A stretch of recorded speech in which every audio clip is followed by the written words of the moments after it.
राधे राधे बच्चों। तो ये लास्ट पार्ट है आपका बुक 1 की डेरिवेशंस का। इसमें हम लेसन नंबर 7 और 8 को देखेंगे। ठीक है, तो आपका टाइम ना वेस्ट करते हुए जल्दी से हम फर्स्ट डेरिवेशन पे पहुंचते हैं। पहला, drive expression for centre of mass. ठीक है, तो हमने यहाँ पे एक सिस्टम लिया जिसमें दो पार्टिकल्स ले रखे हैं, एक है P1 पे, एक है P2 पे, एक का मास है M1, एक का मास है M2। यहां उसका सेंटर ऑफ मास लग रहा है, ये R1 डिस्टेंस है, ये R2 डिस्टेंस है। ठीक है, और एक RCM है। अच्छा, अब हम बात करते हैं कि मान लो इंटरनल फोर्स है यहां पर between 1 and 2 is F1 to 2 और F2 to 1। ठीक है, जो इन दोनों के बीच में आपस में फोर्स लग रही है अंदर, F1 to 2, F2 to 1, तो वो F1 to 2 इक्वल है F2 to 1 के और अपोजिट है, तो वो तो एक दूसरे को काट देगी। अब बारी आती है एक्सटर्नल फोर्सेस की। अगर मैं एक्सटर्नल फोर्सेस की बात करूं यहां पे, तो वो है आपके पास F1 जो इसके ऊपर बाहर से लग रही है, और एक है F2 जो इसके ऊपर बाहर से लग रही है।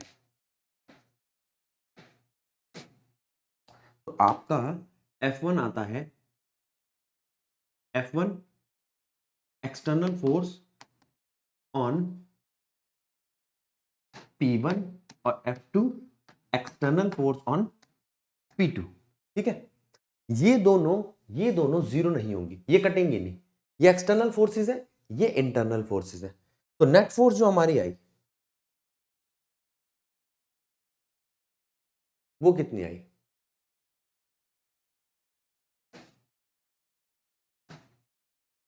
नेट फोर्स मैं आपका कह सकता हूं F is equals to F1 plus F2। F is equals to F1 plus F2। अब यहां पर ये जो F है, ये वाला F, ये क्या है? Total mass into total acceleration. ठीक है, अब यहां पे टोटल एक्सेलरेशन क्या है आपका? Rate of change in velocity upon में टाइम, या डबल डेरिवेटिव ऑफ, ये है आपका centre of mass, double derivative of displacement of time. ठीक है, अब हमने यहां पे क्या किया? F1 देखा, F1 क्या है? F1 है M1 इंटू एक्सलरेशन, और F2 है M2 इंटू एक्सलरेशन, 1 पे 2 पे। ये एक्सलरेशन है आपका d square R1 by dt square, और ये है आपका d square R2 by dt square. ठीक है, आपके पास F1 F2 आ गए। अभी हमने बताया था कि F इक्वल है F1 प्लस F2 के, तो सारी चीजें पुट करने पर क्या आएगा? Mass into acceleration is equals to M1 A1 plus M2 A2। ठीक है, M को तो यही रहने दो, एक्सेलरेशन को लिख लो आप d square R by dt square, और यहां पर आप ले लो M1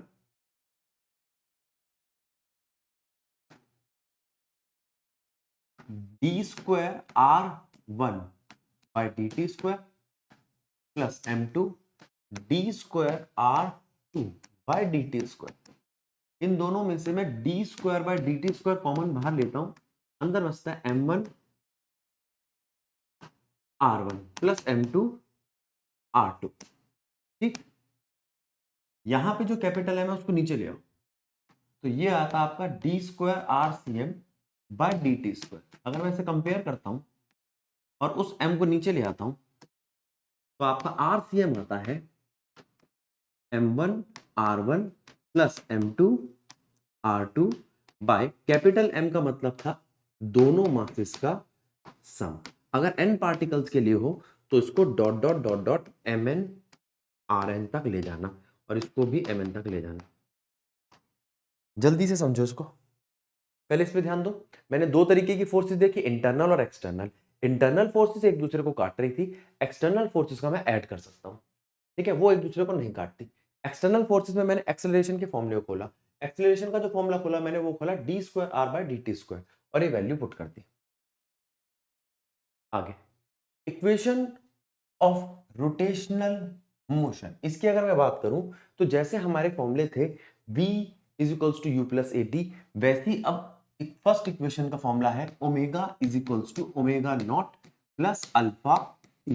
ये initial angular velocity, final angular velocity, acceleration, angular acceleration और टाइम है, ठीक है। वहां पे हम एक्सेलरेशन का फॉर्मूला लेते थे a is equals to DV by D T, यहां हम अल्फा का फॉर्मूला लेंगे D omega by D T, और इस dt को मल्टीप्लाई कर देंगे इससे, तो D omega is equals to alpha D T, ठीक है। आगे चलते हैं, तो D omega is equals to alpha D T को इंटीग्रेट कर दो, इंटीग्रेट बोथ साइड, तो इसकी लिमिट लो ओमेगा नॉट से ओमेगा तक, फिर डी ओमेगा का इंटीग्रेशन बन जाएगा ओमेगा, और alpha as it is T का इंटीग्रेशन बन जाएगा टी।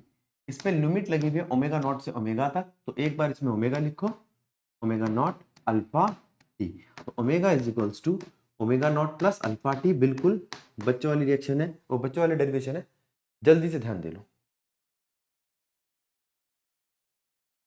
चलिए आगे चलते हैं, इस डेरिवेशन में हम सेकंड इक्वेशन ऑफ मोशन लेंगे, फॉर्मूला हैगा जो एस था वो थीटा बन जाएगा, S equals to U T plus half A T square, ठीक है।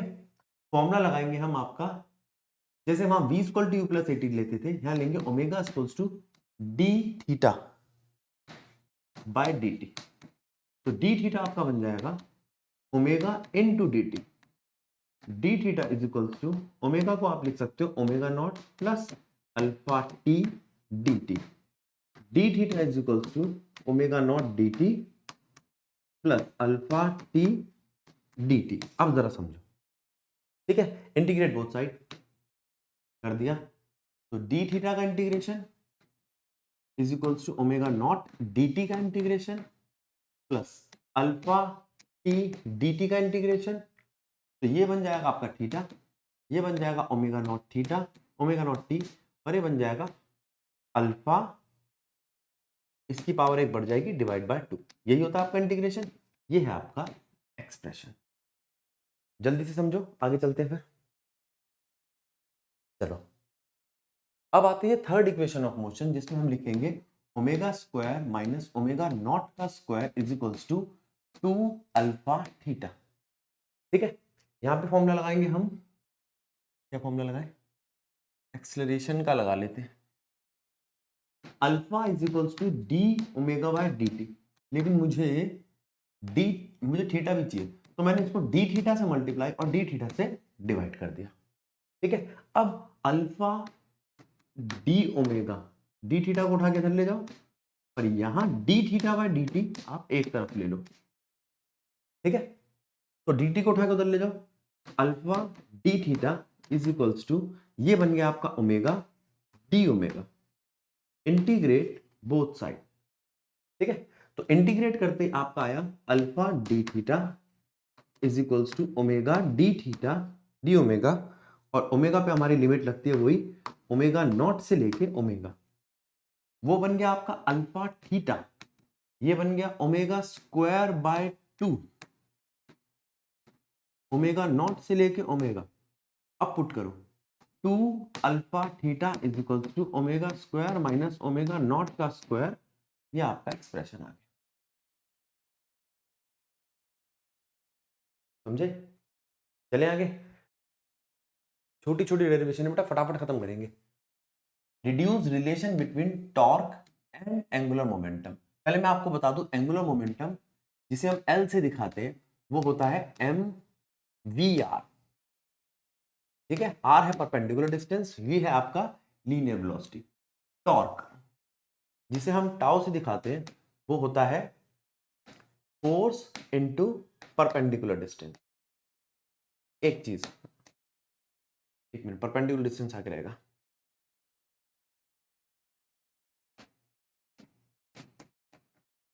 दूसरी चीज, टॉर्क को हम ये भी कह सकते हैं dl/dt, यही हमें दिखाना है, ठीक है।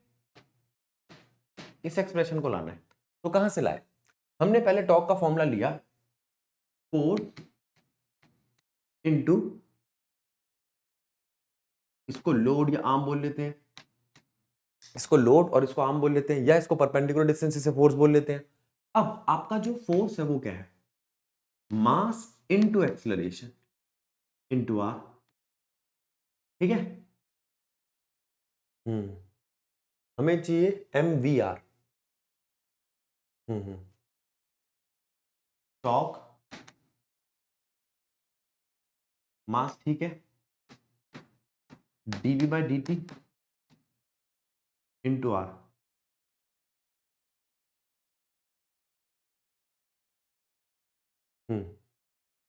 ठीक है, dt भी आ गया।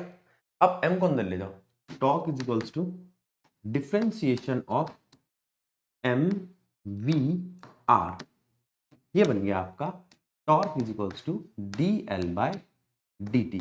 क्या ये आपको सेकंड लॉ ऑफ न्यूटन के सेकंड लॉ जैसा नहीं लगता?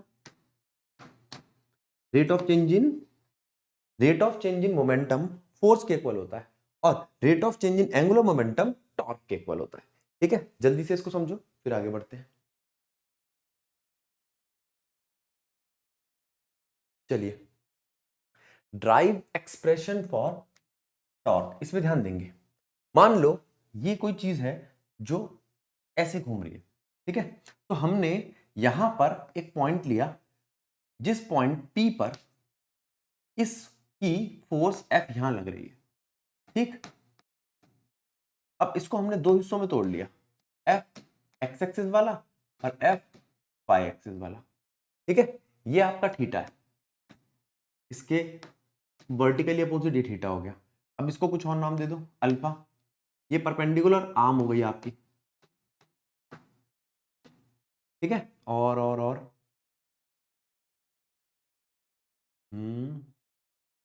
अल्फा थीटा, इसको नाम दे दो बीटा, ठीक है। चलिए, और यहां से साफ दिखाई दे रहा है, ये जो बीटा है वो दो इंटरनल अपोजिट ट्रायंगल के दो इंटरनल अपोजिट एंगल्स के बराबर है, ठीक है। ये छोटी मोटी बातें हो गई आपकी जो हमने 10 तक त्रिभुज में पढ़ी है।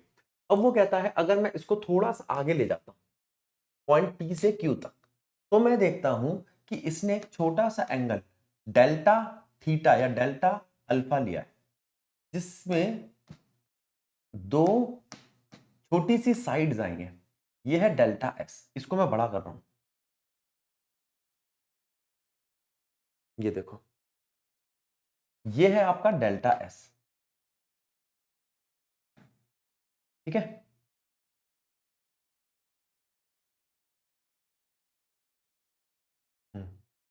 ये है डेल्टा Y, अरे बाप रे, बहुत बड़ा हो गया।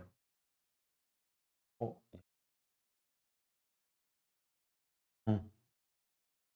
ये है डेल्टा Y, और ये है डेल्टा X, ठीक है। अब इसको दोबारा छोटा कर रहा हूं। अब आपको X और Y और देखना है। अब चीजें समझना, इस वाली डेरिवेशन में छोटी छोटी चीजें बहुत सारी हैं। मैंने इस R को ले लिया, इस R को, ये R है जिसे मैं रिजॉल्व कर रहा हूं एंगल अल्फा के हिसाब से। तो ये बनेगा आपका y और ये बनेगा आपका x। x आता है r cos अल्फा, समझे, और y आता है r sin अल्फा, ठीक है। तो dx बाय डी अल्फा क्या आएगा? r माइनस का साइन अल्फा, ठीक है।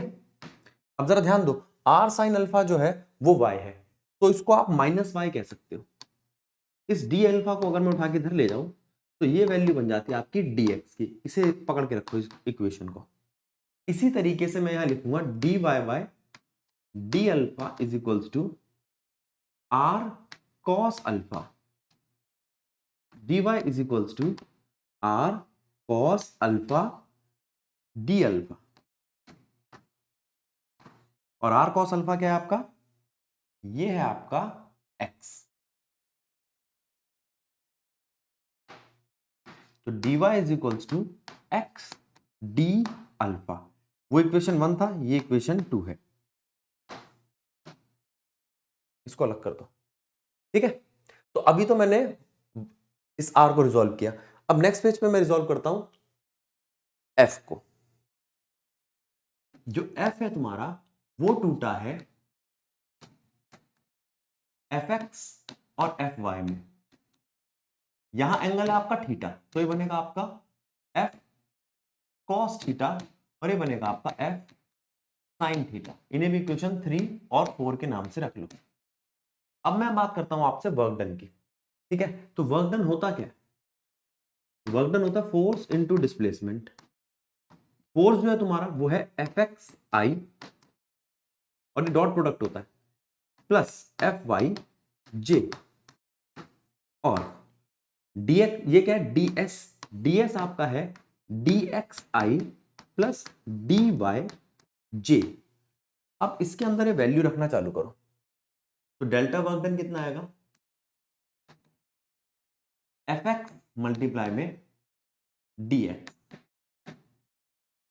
प्लस fy मल्टीप्लाई में dy। ध्यान दो fx क्या है, f cos थीटा, dx क्या है, dx है minus y D alpha, minus y D alpha, plus अब ये क्या है, f साइन थीटा, और ये है आपका x डी अल्फा। इसमें से मैं कॉमन ले सकता हूं f को और डी अल्फा को, अंदर बचता है cos,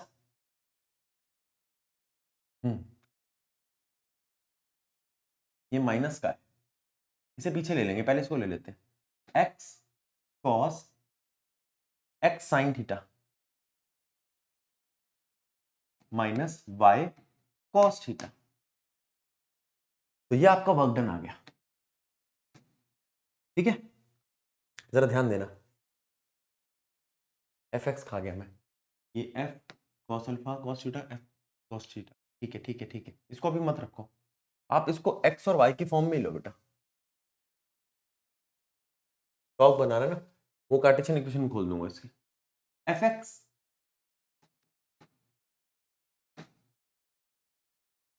ये आएगा आपका minus y D theta plus F Y X D theta. इसमें से आप कॉमन ले सकते हो D theta, F Y X minus F X Y D theta common, ये वर्क डन आ गया। लेकिन वर्क डन तो आपका होता है टॉर्क डी थीटा, और टॉर्क को इससे कंपेयर करूं, इन दोनों इक्वेशंस को कंपेयर करूं, तो टॉर्क की वैल्यू आ जाती है F Y X minus F X Y. इस चीज को पकड़ के रखो, ये आपका टॉर्क का एक्सप्रेशन हुआ। अच्छा अब मेरी बात सुनो, अगर ये x और ये y और x का है, तो ये टॉर्क z है, ठीक है। अगर ये टॉर्क z है तो आपका काम है, मैं तो इस वाली में सिर्फ डेरिवेशंस करा रहा हूं, आपको बाकी चीजें आती है पहले से, इसका मतलब तो आपका काम है बताना मुझे कमेंट्स में कि क्या होगा टॉर्क x और टॉर्क y, ये आपको बताना है। अच्छा दूसरी चीज, अगर मैं इसको कहूं कि इसके अंदर इसकी वैल्यू रखो f साइन थीटा, जो मैं पहले रख रहा था f साइन थीटा, और इसकी वैल्यू रखो r cos theta cos alpha, फिर रखो f cos theta r sine alpha. तो अंदर क्या बचता है, f और r आपका कॉमन आ जाएगा, अंदर बचेगा sign A cos B minus cos A sine B. इसका फॉर्मूला होता है साइन ए माइनस बी, अगर मैं गलत नहीं कह रहा तो यहां अल्फा आएगा, ए माइनस बी। अब पीछे जाओ, जो मैंने आपको बताया था स्टार्टिंग में, कहाँ गया?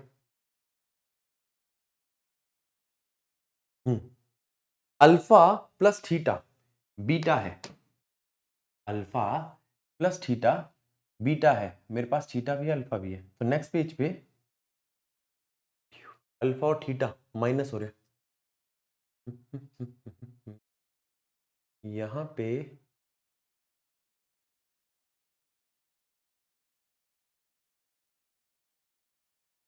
ये आ जाएगा टॉप is equals to F R sine beta और टॉर्क बन जाएगा आर क्रॉस एफ। तो ये था जो मैं आपको बता रहा था वहां पे वैल्यू पुट करके। ठीक है, जल्दी से इस पूरे पेज को देखो, उसमें बहुत सारी बातें लिखी है। पढ़ लिया? आगे चल सकते हैं? देखो यहां पे अब दोबारा एक बार ध्यान देंगे क्या क्या चीजें देखी हमने। एक ये देख लिया, एक एंगल्स का ध्यान रखना, एक किस वैल्यू का ध्यान रखना, एक्स और वाई का।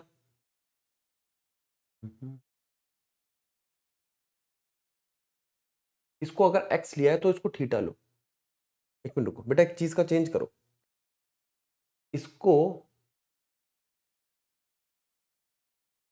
थीटा लो और इसको बीटा लो। अब आपका जो बीटा आएगा वो आएगा beta plus alpha is equals to theta. ठीक है, बीटा आएगा थीटा माइनस अल्फा। अब देखो,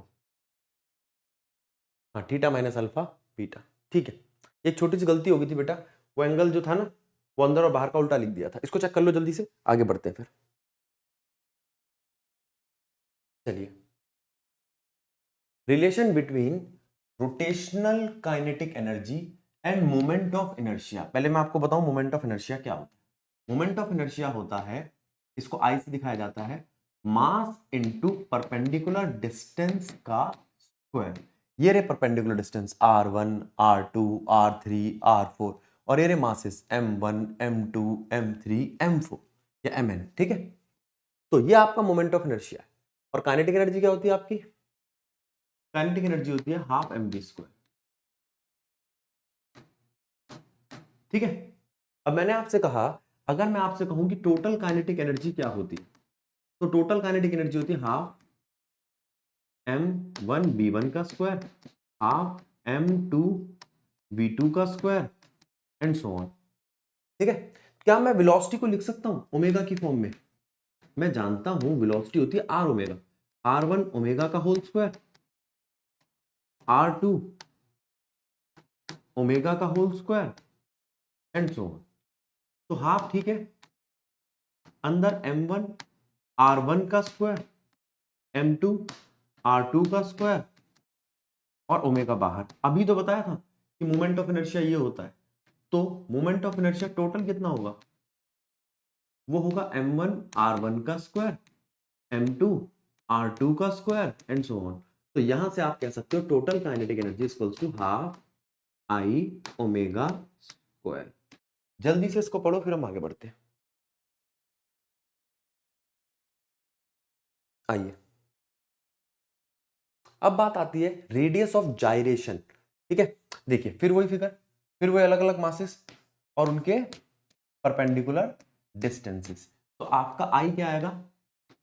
I1 plus I2 and so on, M1 R1 का स्क्वायर, M2 R2 का स्क्वायर एंड सो ऑन।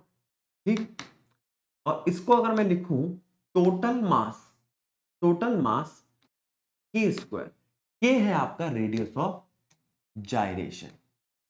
ठीक है, तो रेडियस ऑफ जाइरेशन टोटल फिगर का जो परपेंडिकुलर डिस्टेंस का एवरेज निकल कर आएगा उसके स्क्वायर का अंडर रूट है। ठीक है, अब देखो तो मैं इसको बनाऊं कहां से? मैंने कहा भाई एक काम करो, मान लो थोड़ी देर के लिए कि m1 बराबर है m2 के, m2 बराबर है m3 के एंड सो ऑन। तो आप यहां से कह सकते हो m के square is equals to m बाहर r1 का स्क्वायर, r2 का स्क्वायर। अगर मैं इसको n से डिवाइड करके इसको n से मल्टीप्लाई कर दूं, देखो तो ये बन जाएगा टोटल मास और ये बन जाएगा आपका R1 का स्क्वायर R2 का स्क्वायर का एवरेज।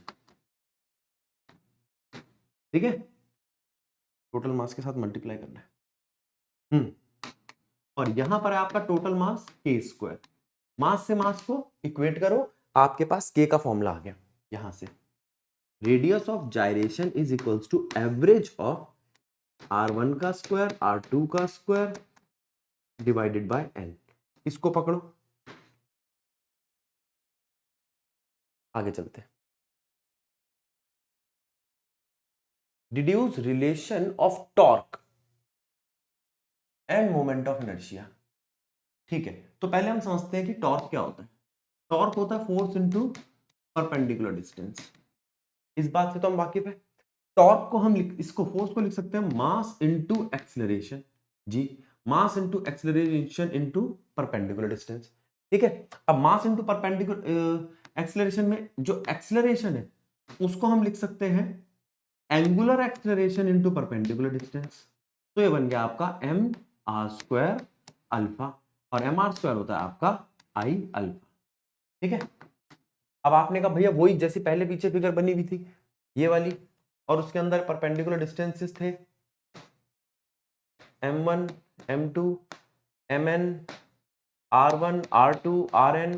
अगर आप इस पे करोगे तो क्या करोगे, है ना, तो कोई बात नहीं, हम लेंगे m1 a1 r1 m1 r1 r1 m1 r1 का स्क्वायर या i1, ऐसे ही m2 a2 r2 and so on m2 alpha r1 r2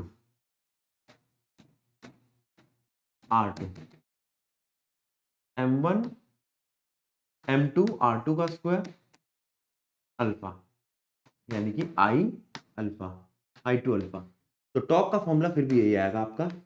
torque है moment of inertia total multiply में एंगुलर एक्सीलरेशन। ठीक है, तो आप ये कह सकते हो मास को रिप्लेस कर दिया मोमेंट ऑफ इनर्शिया ने। तो जैसे हमारा होता था force equals to mass into acceleration, वैसे होता है torque is equals to moment of inertia into acceleration, angular acceleration. आगे, obtain expression for linear acceleration of a cylinder rolling down. ये जा रहा, तो यहां पे आप ये बात समझो, ये जो नीचे गिर रहा है ये आपका जी साइन थीटा, थोड़ा बड़ा एक्सप्रेशन है, और ये है एम जी कॉस थीटा। तो आप पहले तो ये लिखो m g cos theta torque से एट इक्विलिब्रियम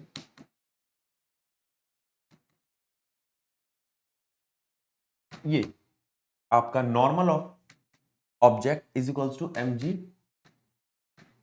कॉस थीटा, इसको पकड़ के रखो।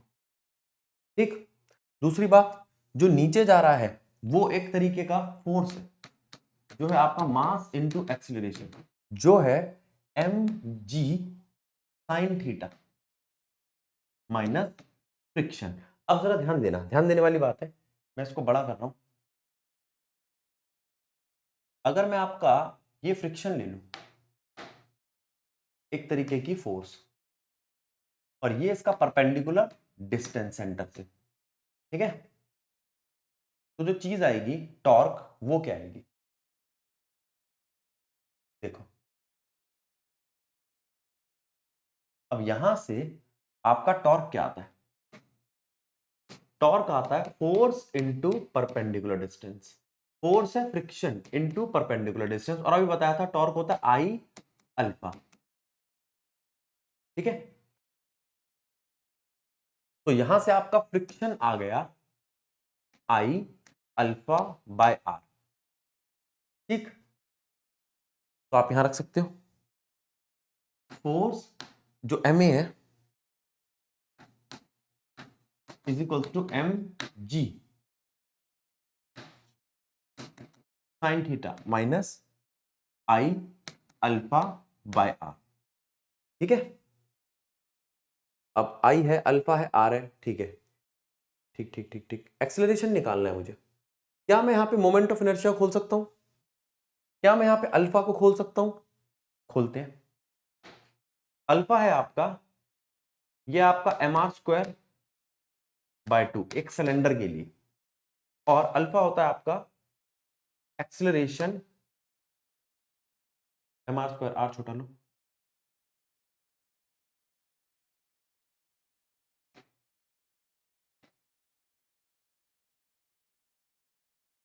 Acceleration divide by multiply by r, friction क्या पहुंच जाएगा आपका,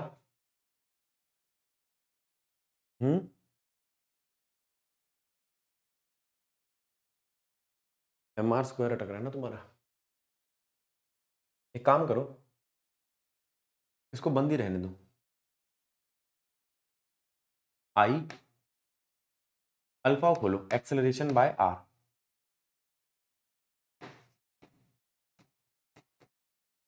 और यहां पुट करो।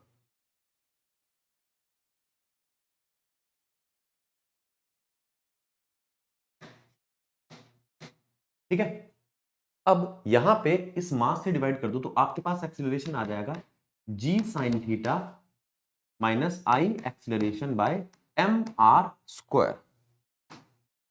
ठीक है, इसको पकड़ के रखो। अब इसको उठा के उधर ले जाओ, acceleration plus I acceleration mr² is equals to g sine theta. फिर ये क्या बनेगा आपका, acceleration common 1 plus g divide by mr², g sign theta. ठीक है,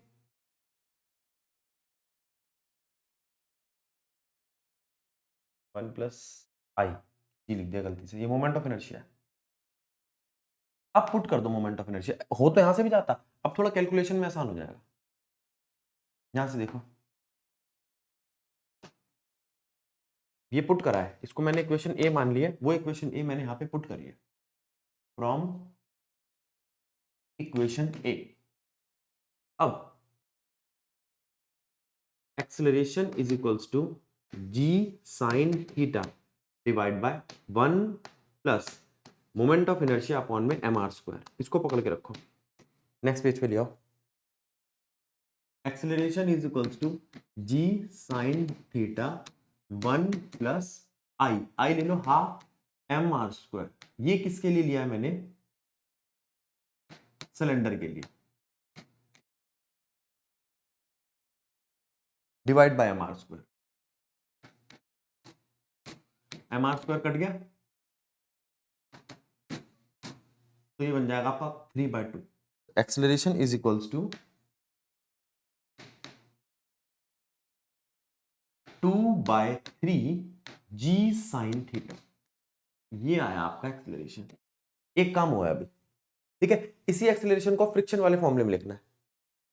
कहां गया वो, इस फॉर्मूले में, m is equals to m g sign theta minus friction, m ए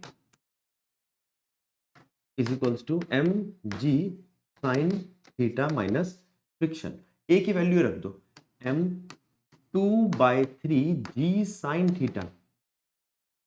इसको अगर मैं उठा के उधर ले जाऊं तो फ्रिक्शन क्या आएगा आपका, m g sign theta minus m a. ये 1 है, ये 2/3 है, 1 में से 2/3 जाएगा तो 1/3 बचेगा। Friction is equals to 1/3 m g sign theta. ठीक है, और नॉर्मल क्या था तुम्हारा स्टार्टिंग में, नॉर्मल था m g cos theta, m g cos theta. एक चीज ये आ गई, एक चीज फ्रिक्शन आ गई, 1 2। अब चाहो तो आप इससे म्यू भी निकाल सकते हो, एफ बाय एन। एफ कितना है, 1/3 m g sign theta divide by m g cos theta which is equals to tan theta. आ गया, mu is equals to 1/3 tan theta. याद करो ये हमने कब पढ़ा था कि आपका फ्रिक्शन टेन थीटा में कन्वर्ट हो जाता है। बैंकिंग ऑफ लोड याद आ रहा है, ये वही चीज है। जल्दी से इसको देखो फिर आगे बढ़ते हैं। जब हमने बैंकिंग ऑफ रोड से पहले बेंडिंग ऑफ साइक्लिस्ट पकड़ा था तो उसमें म्यू को कन्वर्ट किया था हमने। चलिए, drive relation of kinetic energy of rolling body. अब पहले देखो रोलिंग बॉडी होती क्या है। रोलिंग बॉडी वो होती है जो ऊपर से गिर रही है, ऐसे वो रोल कर रही है, वो रोटेट भी कर रही है, ट्रांसलेट भी कर रही है। ट्रांसलेट भी कर रही है और रोटेट भी कर रही है किसी पर्टिकुलर एंगल थीटा पे। इसका अगर वजन नीचे mg लग रहा है तो इधर और इधर दो चीजें लगेंगी। यहां थीटा आ जाएगा, यहां लगेगा mg का cos थीटा और नीचे लगेगा mg का sin थीटा। ठीक है, अब मुझे तो काइनेटिक एनर्जी निकालनी है। काइनेटिक एनर्जी होगी आपकी रोटेशनल प्लस ट्रांसलेशनल। रोटेशनल होती है आपकी half I omega square, translational होती है half m v square. I को मैं लिख सकता हूं half mass into radius of gyration का स्क्वायर। ओमेगा को लिख सकता हूं मैं, क्या लिख सकता हूं, वी बाय आर का होल स्क्वायर। ठीक, अगर मैं इसमें से half m v square common ले लूं, half m v square common ले लूं तो मेरे पास बचता क्या है, मेरे पास बचता है k square by are square plus 1। ये है आपका टोटल काइनेटिक एनर्जी। ठीक है, तो ये रोलिंग बॉडी का टोटल काइनेटिक एनर्जी है। आगे चलते हैं। चलो, यहां पे आपके रोटेशन चैप्टर की जो डेरिवेशन थी वो समाप्त हो गई। अब बात आती है काइनेटिक एनर्जी की, तो ग्रेविटेशन की। ग्रेविटेशन में वो कहता है deduce relation between small g and capital G. तो हम जानते हैं फोर्स का एक फॉर्मूला होता है जी M m by are square. ये है मास ऑफ अर्थ और ये है रेडियस ऑफ अर्थ। ठीक है, ये मास ऑफ ऑब्जेक्ट। तो एक और फॉर्मूला होता है एम जी। अगर मैं इन दोनों को इक्वेट कर दूं तो m g is equal to m G M m by are square हो जाएगा। एम से एम इक्वेट हुआ तो छोटा जी बन जाएगा G M by are square. नीचे आते आते छोटा आर क्यों जाता है। ठीक है, पकड़ो उसको, छोटी सी डेरिवेशन है। अब चेंज इन वेरिएशन इन जी करेंगे। आ जाओ, अब वो कहता है हमने अर्थ के अंदर गए डेप्थ डी तक, तो क्या चेंज आया। तो हम ये कहेंगे अब सिर्फ इतना इफेक्टिव अर्थ है। ठीक है, ये वाला अर्थ अब नहीं रहा। एक चीज, ओरिजिनल रेडियस जो है अर्थ का वो वही है आर। तो हम यहां पे बोल सकते हैं मास ऑफ अर्थ। अर्थ का मास कितना है, m, वो है वॉल्यूम इंटू डेंसिटी। 4/3 पाई बड़ा R cube into density. Mass of earth at depth d, effective mass बोल लो उसको। इफेक्टिव मास कितना है डेप्थ डी पर, तो वो है आपका एमडी। एमडी कितना है बेटा, अब वॉल्यूम जो है वो आप ये ले सकते हो 4/3 पाई आर माइनस डी का whole cube into density.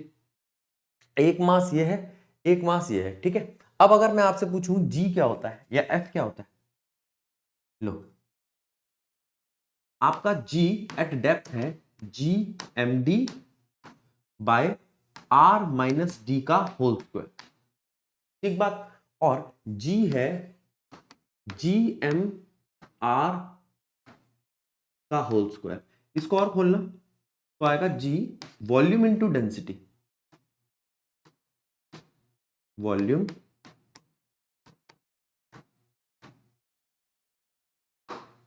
Into density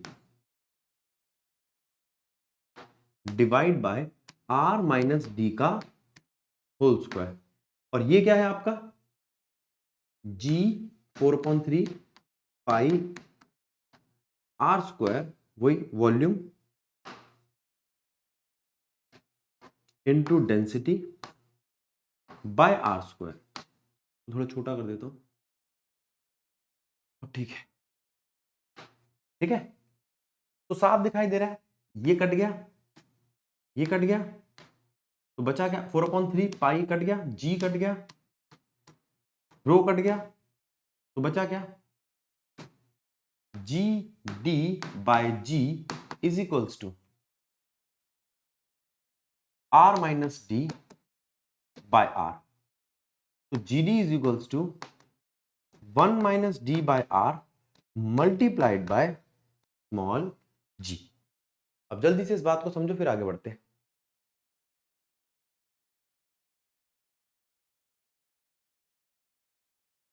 चले आगे। अब देखो, variation in g at height. अब हाइट की बात करेंगे। अब मैं आपसे हाइट की बात करूंगा तो अब मास में चेंज नहीं आएगा, यहां पर भी पूरी सरफेस पे भी पूरी अर्थ आ रही है और ऊपर भी पूरी अर्थ आ रही है। तो मैं यहां पर कहूंगा आपको कि जो जी एच है वो बस एक चीज से चेंज हुआ है, वो है जी मास आर प्लस एच का होल स्क्वायर। ठीक है, ठीक है। और जो जी है ओरिजिनली आपका वो है जी एम बाय आर स्क्वायर। इन दोनों को डिवाइड करना, तो जी एच बाय जी क्या आ जाएगा, जी एम तो खत्म, 1/r प्लस एच का whole square divide by 1/r square. ये वाला छोटा r ले लो, ठीक। r ऊपर ले जाओ, तो g h by g is equals to r upon में r प्लस एच की पावर 2। इसको उल्टा कर दो, r plus h divide by r की पावर -2। ठीक। अब बोल दो g h by g is equals to 1 plus h by r, ये आर बदल जाते हैं हर बार मेरे, -2। ये बाइनोमियल की एक थ्योरम होती है, वो कहता है 1 प्लस एक्स की पावर n होता है 1 प्लस एन एक्स। वो इसमें अगर लगाऊं तो जी एच, वैसे ये न्यूमेरिकल के हिसाब से ये बिल्कुल ठीक है, ठीक है, या ये वाला भी पकड़ लो आप। तो g h is divide by g is equals to 1, power आगे आ जाएगी 2h बाय आर। तो यहां से जी एच का फॉर्मूला आता है आपका, छोटा पड़ गया पेज, यहां से जी एच का फॉर्मूला आता है आपका g h is equals to g multiply में 1 माइनस 2h बाय आर। ये लो, ये है acceleration due to gravity at height h आपकी। ठीक है, आगे चले, पहले इसको पढ़ लो, चलो आगे चलते हैं। अब वो कहता है expression for gravitational potential energy. ठीक है, मान लो कोई चीज इंफिनिटी से आ रही है आपकी तरफ, तो ये आपका डिस्प्लेसमेंट है x किसी पॉइंट a पर, और वो छोटा सा चेंज लेता है dx a से लेके b तक। ठीक है, ये आपका जहां पर भी पॉइंट p है वहां तक का डिस्टेंस है r, और ये आपका रेडियस ऑफ अर्थ है। ठीक है, अब मैं उसको इंफिनिटी से r तक ला रहा हूं, मैं उसको इंफिनिटी से r तक ला रहा हूं, तो यहां पर वर्क डन लगेगा, ग्रेविटेशनल पोटेंशियल एनर्जी निकालने के लिए लगेगा वर्क डन। वर्क डन होता है force into displacement dx, force होता है जी एम एम। वो जो ऑब्जेक्ट ला रहा हूं, वो छुट्टन सा जो ऑब्जेक्ट है उसका मास मैंने ले लिया m। ठीक है, जी M m by x square into d x. Integrate both side, कर दिया इंटीग्रेट। कहां से ला रहा हूं, ला इंफिनिटी से रहा हूं, लेके कहां जा रहा हूं आर तक। ठीक, अब इसके अंदर वैल्यू पुट करो, ये तो बन गया आपका वर्क डन, ये बन गया जी बाहर m बाहर, बड़ा M बाहर, 1/x स्क्वायर का इंटीग्रेशन इंफिनिटी टू r तक dx के रिस्पेक्ट में, जी एम एम। ठीक है, ये बन जाएगा -1/x इंफिनिटी टू r तक। ठीक, तो वर्क डन बना आपका जी एम एम माइनस का बाहर ले लो, 1/r माइनस 1/infinity, तो work done is equals to minus GMM/r। Work energy theorem ये कहती है आपकी कि वर्क डन ही पोटेंशियल एनर्जी के बराबर है, तो वो बन गया आपका माइनस GMM/r। इसको पकड़ो, तो ये है जब किसी ऑब्जेक्ट को मैं इंफिनिटी से सरफेस तक लेकर आता हूं उसकी डेरिवेशन। ठीक है, आगे चलते हैं। Drive expression for gravitation potential energy करा दिया, दो बार कैसे आ गया?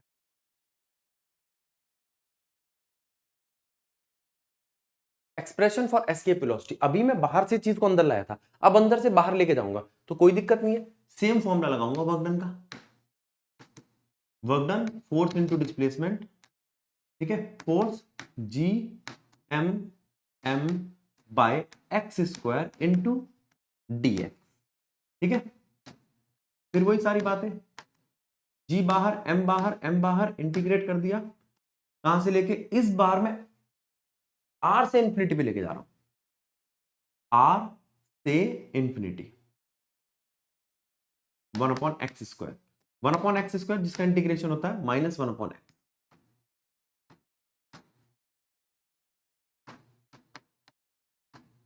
R से इंफिनिटी, ठीक। वर्क डन आ गया आपका, तो वर्क डन क्या बना आपका, minus GMM 1/infinity minus 1/r। इसको खोलेंगे तो वर्क डन बनेगा माइनस माइनस प्लस GMM/r। ठीक, एक बात। दूसरी बात, ये जो आपका वर्क डन है यही पोटेंशियल एनर्जी है, तो इस बार वेलोसिटी के लिए मैंने इसे काइनेटिक एनर्जी बना लिया। काइनेटिक एनर्जी होती है आपकी हाफ mv², उसको मैंने एस्केप वेलोसिटी बना दिया, तो half mv² is equals to GMM/r। ये m से गया m, आपकी एस्केप वेलोसिटी आई √2GM। इसको पकड़ के रखो। अभी हमने एक स्मॉल जी का रिलेशन निकाला था बेटा, देखो एक स्मॉल जी का रिलेशन निकाला था कैपिटल जी के साथ, GM/r², तो वहां से आपका GM जो है वो आता है स्मॉल g/r², और वो अगर मैं इसमें पुट कर दूं तो एस्केप वेलोसिटी बन जाती है आपकी √2g/r²। समझो, आसान सी डेरिवेशन है, जल्दी से इसको स्क्रीन रोक के नोट करो, फिर हम आगे बढ़ते।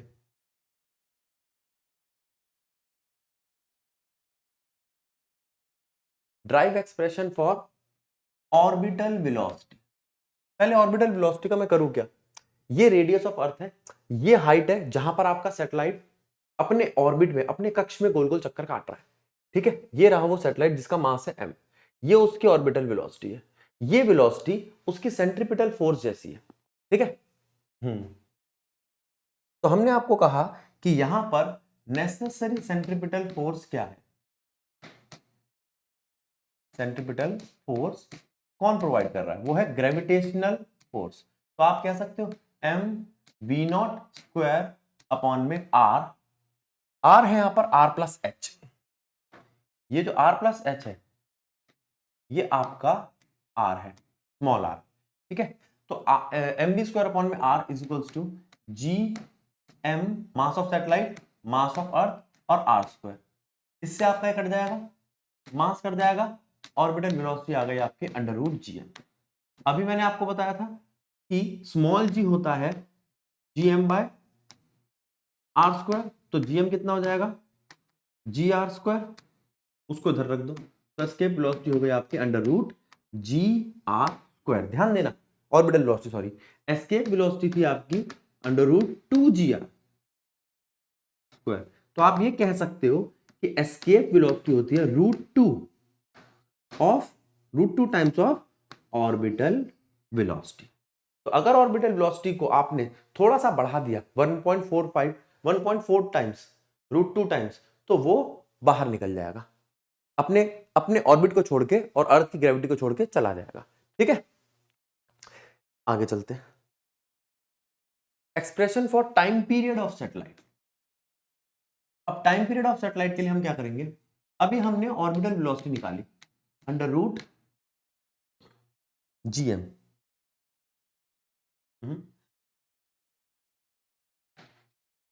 या g r²। लेकिन मैं जानता हूं एक फॉर्मूला होता है ओमेगा, एंगुलर वेलोसिटी, और एंगुलर वेलोसिटी जो होती है वो हमारी इक्वल होती है वेलोसिटी अपॉन में आर के। तो मैं यहां लिख सकता हूं √g r² ठीक है। अब यहां इसको मैं लिख सकता हूं 2π/t। ठीक है, तो 2π/t इक्वल्स टू √gr²/r। यहां पर r है आपका r प्लस h, तो इससे आपके टाइम पीरियड निकल जाएगा सैटेलाइट का, कितनी देर में चक्कर काटेगी। ठीक है, चलो अच्छा, तो ये हो गया आपका टाइम पीरियड 2π√r/gr²। एक दूसरा आप ये भी लिख सकते हो, वेलोसिटी होती है डिस्प्लेसमेंट अपॉन में टाइम,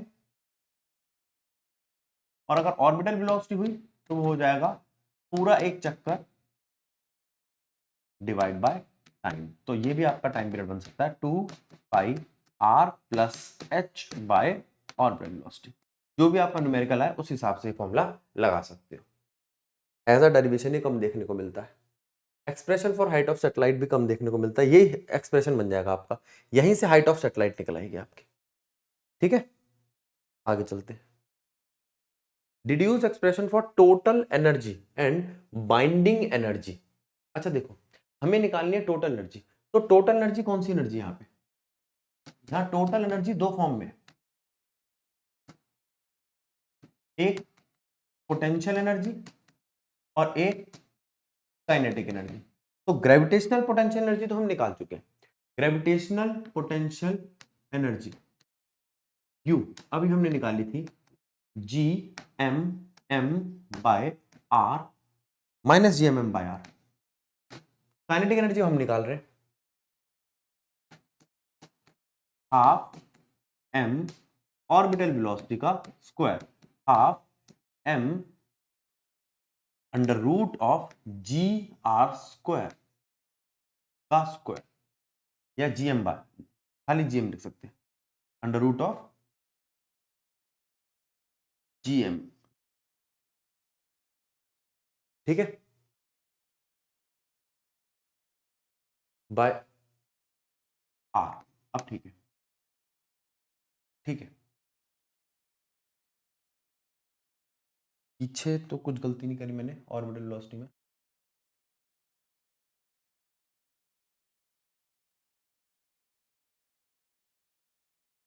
ये बेटा r खा गए ना, तभी वहां गलती आई है, बाकी सब ठीक है।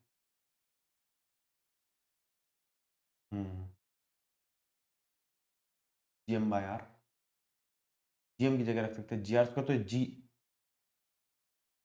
ये छोटा gr आएगा। अब ठीक है बेटा, ये गलती से ही गलत हो गया था, आगे चलते हैं। देखना एस्केप वेलोसिटी में तो गलती नहीं करी है, हाँ यहाँ भी करी है।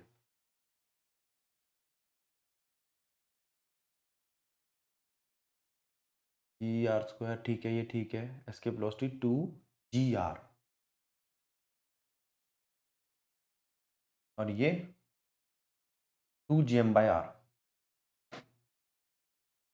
अब ठीक है, ठीक है, वो पता नहीं r कैसे भूल गया बेटा, आगे चलते।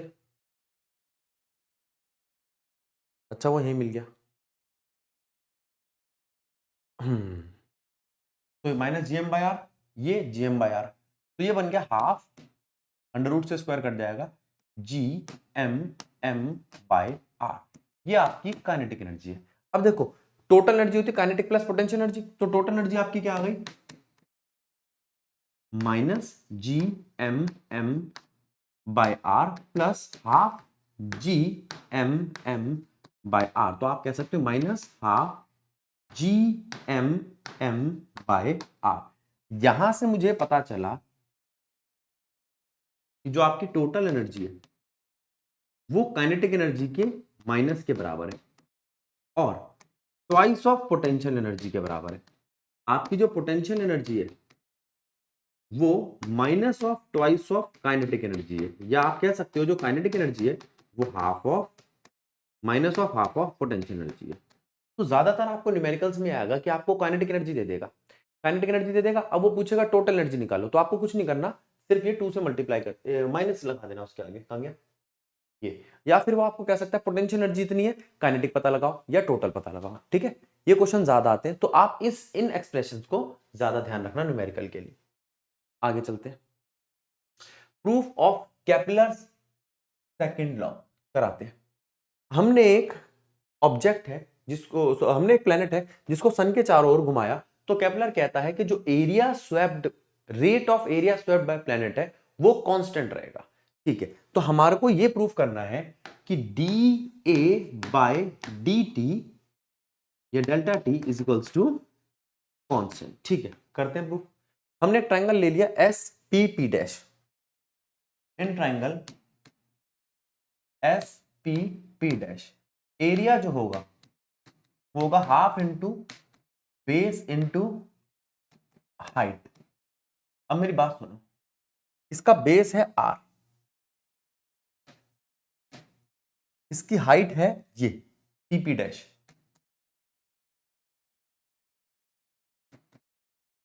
ये एरिया है आपका। ठीक है, इसे आप चेंज इन एरिया भी कह सकते हो। अब एक काम करो, इसे डिफरेंशिएट कर दो विद रिस्पेक्ट टू टाइम। तो डेल्टा ए बन गया delta A divide by delta t is equals to half r, ये जो पीपी है change in P P by t, ये वेलोसिटी बन जाएगा half into r into velocity. Velocity से मेरा काम नहीं चल रहा, अगर मैं इसे मास से मल्टीप्लाई मास से डिवाइड कर दूं तो ये बन जाएगा mvr।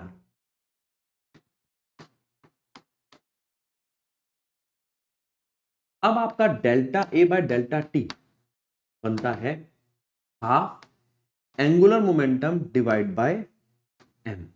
अब जरा ध्यान दो, इसको उठा लो।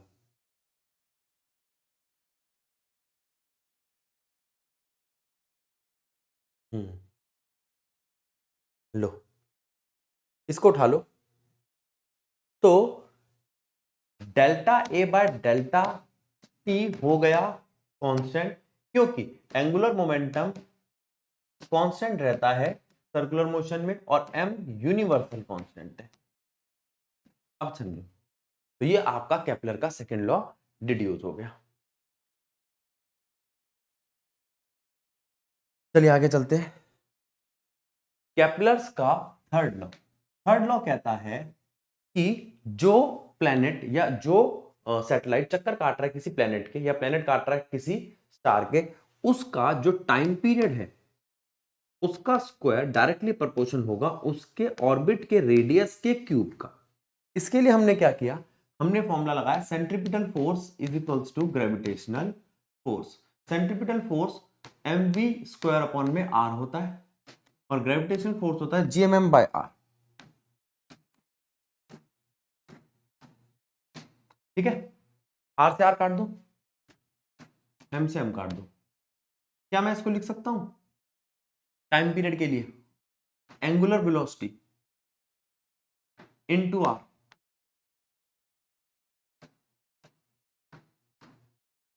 तो ये बन जाएगा omega square r square G M by r. यहां से पता चलता है कि ओमेगा स्क्वायर है जी एम बाय आर का क्यूब। इसको मैं लिख सकता हूं 2 pi by T G M by r cube. ठीक, तो अब आएगा आपका 4 pi square by T square G M by r cube. तो टी स्क्वायर कितना आ गया 4 pi square by GM multiply में आर का क्यूब। इस बात को समझो, अगर ये पूरा कांस्टेंट है तो जो हम चाहते थे वो प्रूफ हो गया। T square is directly proportional to r cube. आगे चलते हैं। ये लास्ट डेरिवेशन थी आपकी इस चैप्टर की। इसी के साथ आपकी बुक 1 की सारी डेरिवेशंस होती है समाप्त। राधे राधे। इन सभी चीजों का इस्तेमाल करो, इसको 2-3 बार लिखो, बार बार लिखोगे तो याद रहेगी और मार्क्स अच्छे लाने की कोशिश करो। ठीक है बेटा, सुनोगे तो तुम हो नहीं मेरी, फिर भी देखते हैं क्या होता है। राधे राधे।